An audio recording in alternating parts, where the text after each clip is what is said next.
Good day to everyone. Good day to Knesset members Chotabeli and Eldad. Good day to Yudit and Nadia. What's your name? Just kidding. And Nadia, and for the organization of this conference and for the privilege to speak here in the city of our forefathers.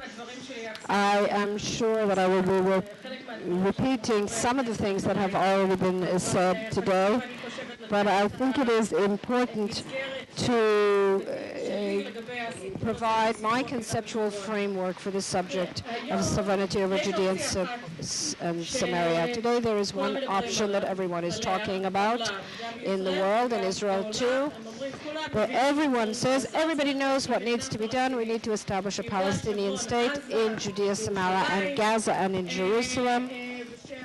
And the Palestinians will do it in the context of a peace agreement with Israel. And as a result of this, there will be peace not only between the Jews and the Palestinians in the land of Israel, but also between Israel and the entire Middle East. And all the problems of world jihad will just go away. They will just disappear, and everything will be hunky-dory. Not only does everyone in this room realize that that is absolute nonsense, but I assume that most of the citizens of the State of Israel realize that that's absolute nonsense, because we understand that to the extent that there is another state in addition to the Gaza Strip, if there is a Palestinian state in Judea and Samaria, that state, whether if it is in A or B or over the entire territory, it will be a terrorist state. It will be a terrorist state that will be at war with Israel, and there will be at least 4 catastrophic implications of this for Israel. First, from this terrorist state, attackers in missiles will be sent to us, missiles on Ben Gurion Airport, and they will try to bring Gaza to Jerusalem, to Tel Aviv and Netanya, and so on. We know that this state will also incite Israel's Arabs to rise up and demand independence within the armistice lines of 1947. And we also know that without Judea and Samaria, the state of Israel cannot defend itself from an invasion from the east. And consequently, we know that an Israeli withdrawal from Judea and Samaria from the Jordan Valley means an invasion from Jordan, from Iraq after the withdrawal of the American forces there, and so on and so forth. We also know that if Israel gives up Judea and Samaria, then we're saying to all those who say that the Jewish people does not have a right to the state of Israel, we're giving them ammunition, because if Israel gives up Judea and Samaria, then the Jewish people are saying that we are indeed occupiers in our homeland, that we have no right to the place in which Jewish civilization was born. And indeed, as the Arabs say, we are foreign occupiers who came from Europe or wherever, America, and we have come to a land that does not belong to us. So for all these reasons, we see that the creation of an Arab entity, an Arab state in the land of Israel and Judea and Samaria is a recipe for the destruction of the state of Israel, God forbid. And once again, as noted, most of the citizens of the state of Israel understand this.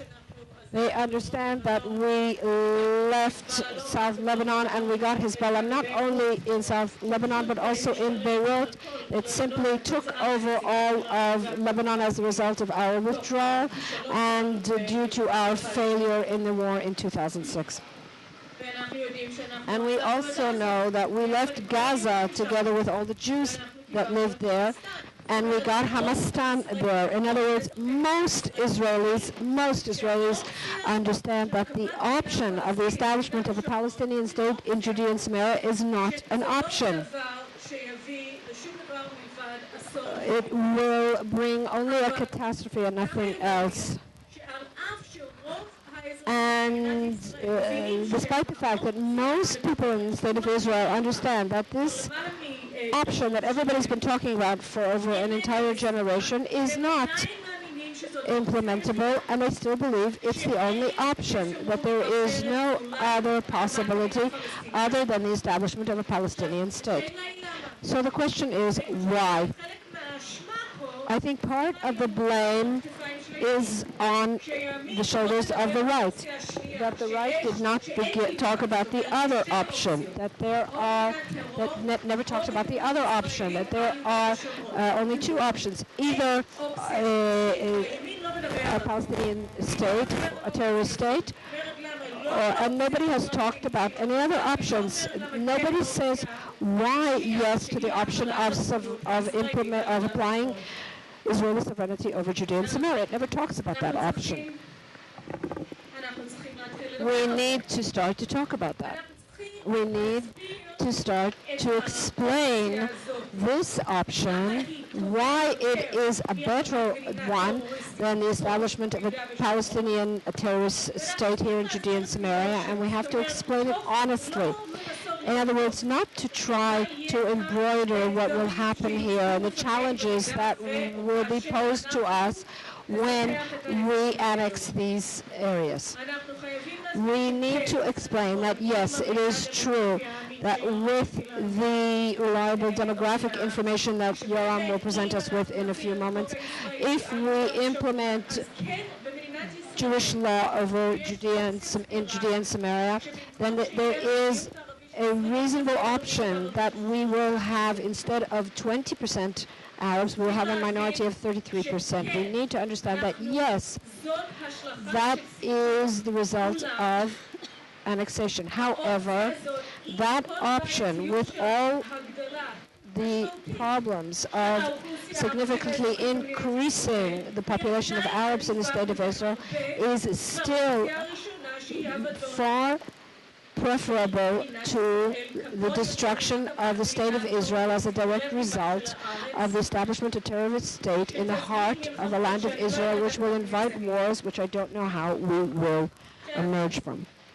So we need to understand, we need to explain that the moment Israeli law is imposed on Judea and Samaria, when we are talking about this situation, we are saying that if we do this, then it will be a catastrophe. And as a result of that, we are not holding a rational discourse over the options in the choice of policies that are at our disposal the moment we make a decision that we want to annex these areas. Let me give you 3 examples.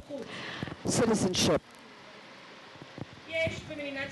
In the state of Israel, there is a law, I think it is a basic law, citizenship, and that law is not engraved in stone. It can be amended, it can be changed in accordance with the changing circumstances of the political life of the state of Israel. In other words, we can say that a citizen that is naturalized in the state of Israel must swear an oath of allegiance. He must be loyal to the state of Israel. Anyone who is not willing to swear an oath of allegiance to the state of Israel, just like any person who becomes naturalized in any other country, cannot be a citizen.